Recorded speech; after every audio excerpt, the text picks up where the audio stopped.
अस्सलामुअलैकुम। बोल न्यूज़ के साथ मैं हूं फराज अहमद। हेडलाइंस आप जान चुके, कुछ अहम खबरें शामिल करते हैं। केपीके में नौकरशाही अस्पतालों की हालत बेहतर करने में बड़ी रुकावट बन गई। सूबे को आलमी बैंक से $64 मिलियन कर्ज से महरूम कर दिया। करप्शन केस में मुअत्तल DG health doctor Shaukat Yousafzai और उनके दस्ते रास्त डॉक्टर इरशाद रुगानी का एक और कारनामा सामने आ गया है। मजीद तफसीलात जानते हैं। ब्यूरो चीफ जाहिर शाह शिराजी हमारे साथ मौजूद हैं। जाहिर, बताइएगा ये मामला क्या है? लालच बुरी बला है, ये कहना गलत नहीं होगा यहाँ पर? जी, लालच बुरी बला भी है और व्हाइट कॉलर क्राइम जो है वो बहुत बड़ा है। और सुबह के साथ जो ज्यादती है वो मेरे ख्याल में डीजी हेल्थ जो पहले ही सस्पेंड है डॉक्टर शौकत यूसुफजई और उनके दस्तेराज डॉक्टर इरशाद रुगानी, ये एक प्रोजेक्ट के हेड भी हैं और साथ साथ डीजी हेल्थ भी हैं।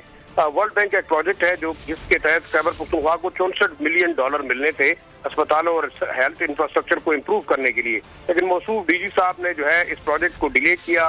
वो अहदाफ हासिल नहीं कर सके। उनके साथ डिप्टी जो प्रोजेक्ट कोऑर्डिनेटर है इरशाद रुगानी साहब, उनका भी बड़ा हाथ है। ये दोनों काफी ज्यादा करीबी साथी भी हैं और मुख्तलिफ प्रोजेक्ट पे इकट्ठे काम करते हैं। अब जहाँ तक इस प्रोजेक्ट का ताल्लुक है, पहले जो अहदाफ थे वो DLI 1 जिसको हम कहते हैं वो हासिल नहीं कर सके। 19.3 मिलियन रुपए मिलने थे जो कि आए नहीं। इसके अलावा DL 2 जो दूसरे अहदाफ थे वो भी मौसूफ जो है वो उनको हासिल नहीं कर सके अपनी इनकॉम्पिटेंसी और अपनी करप्ट प्रैक्टिसेस की वजह से। साथ साथ उनकी इल इंटेंशन है इस प्रोजेक्ट के अंदर, क्योंकि उन्होंने PC1 में तब्दीली की और जो इंफ्रास्ट्रक्चर डेवलपमेंट प्रोजेक्ट था उसके अंदर खरीदारी और प्रोक्योरमेंट और साथ साथ 2 बिलियन रुपए की जो है वो मेडिसिन की खरीदारी का भी एक प्रोजेक्ट उसके अंदर डाल दिया, जिसकी वजह से PC1 भी डिले हुआ और इस रकम की तरसील भी डिले हुई। इसमें एक अहम नुकता ये है कि मौसूफ के इस तमाम मामले के ऊपर P&D डिपार्टमेंट ने एतराज उठाया और ये PC1 डिले हुआ, जिसकी वजह से आज तक प्रोजेक्ट शुरू नहीं हो सका।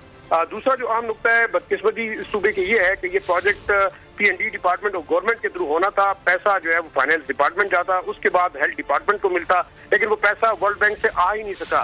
सबसे बड़ी बदकिस्मती सूबे की ये है कि $64 मिलियन के इस प्रोजेक्ट में पैसा ना आने के बावजूद सूबे को इस प्रोजेक्ट के ऊपर 85% मार्कअप भी जो है 85% जो रकम आएगी उसके ऊपर मार्कअप देना है, क्योंकि इस प्रोजेक्ट का 85% कर्ज है जबकि 15% जो है वो इमदाद है। तो अब ये अंदाजा लगाया जा सकता है कि डायरेक्टर जनरल हेल्थ जो है जिनके खिलाफ पहले भी इंक्वायरी है और बाकी और ऐसे केसेस हैं जिनमें उनको इंक्वायरी का सामना है और उनके जो दस्तेराज है इरशाद रुगानी साहब, इस प्रोजेक्ट डायरेक्टर प्रोजेक्ट को बड़ी बुरी तरीके से इनकी वजह से नाकाम हुआ है, जिससे सूबे को कई मिलियन डॉलर जो कि आने थे अस्पतालों के इंफ्रास्ट्रक्चर को बेहतर बनाने के लिए वो नहीं आ सके। लिहाजा एक बहुत बड़ी गफलत है और इस गफलत के खिलाफ मेरे ख्याल में जो है वर्ल्ड बैंक भी शायद इस मामले के हवाले से पूछेगा और सूबाई हुकूमत को भी एक्शन लेना चाहिए। अच्छा जाहिर साहब, ये बताइएगा कि अब इसका फॉलोअप किस तरह से लिया जाएगा? आपने बताया कि पहले से ही मुअत्तल हैं डीजी हेल्थ। अब ये जो 85% कर्ज है इसके ऊपर जो मार्कअप है ये भी अच्छी खासी एक बड़ी रकम बनेगी, ये कौन अदा करेगा?